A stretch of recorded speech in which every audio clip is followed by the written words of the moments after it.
हिमालय की तलहटी में एक ऋषि निवास करते थे जिनका नाम था गजेंद्र ऋषि। वे महान तपस्वी, वेदों के ज्ञाता और गहन ध्यान में लीन रहने वाले साधु थे।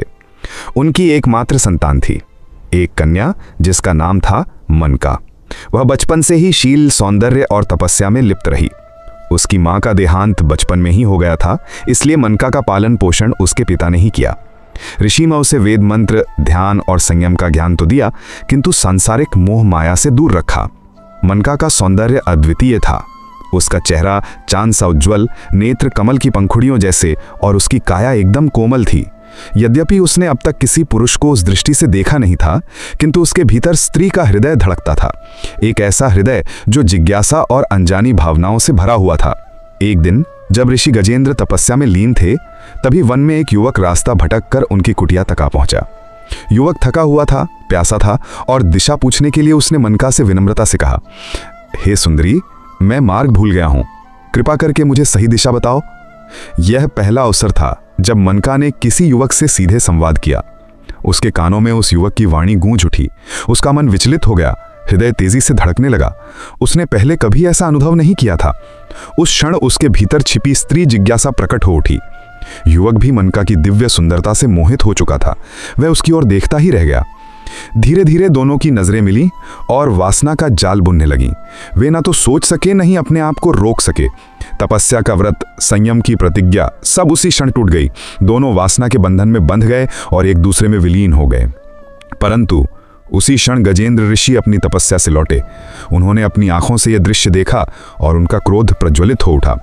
उनके लिए यह केवल एक पाप नहीं था, बल्कि उनकी साधना का अपमान था। उन्होंने अपनी कन्या को डांटते हुए कहा, हे पापिनी, तूने अपने ब्रह्मचर्य को भंग किया है, तूने अपनी तपस्या को कलंकित किया है। अब तुझे इस अपराध का फल भोगना ही होगा।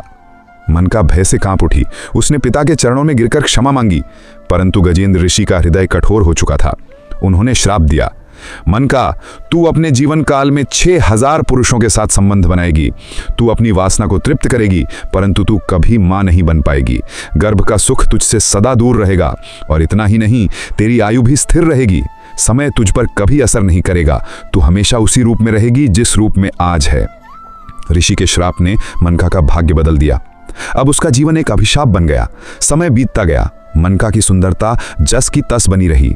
लोग उसकी ओर आकर्षित होने लगे। उसका सौंदर्य ऐसा था कि जो कोई भी उसे देखता वह मोहित हो जाता। धीरे धीरे मनका ने हजारों पुरुषों से संबंध बनाए।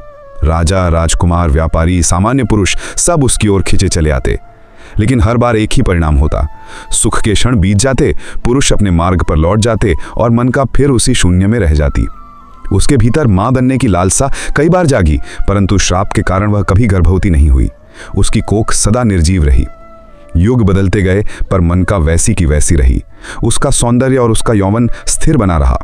लोग हैरान होते कि यह स्त्री कभी वृद्ध क्यों नहीं होती। कुछ उसे देवी मानते, कुछ अभिशप्त स्त्री, किंतु मनका जानती थी कि वह एक श्रापित आत्मा है। धीरे धीरे उसका हृदय कठोर होने लगा। वह समझ चुकी थी कि चाहे कितने भी पुरुष उसके जीवन में आए, उसकी प्यास कभी बुझने वाली नहीं है। उसकी आत्मा हर समय अधूरी रही। वह मां के सुख से वंचित रही, परिवार से वंचित रही और स्थायी प्रेम से वंचित रही। कहा जाता है कि मनका आज भी पृथ्वी पर विचरण करती है। उसका सौंदर्य आज भी अमर है।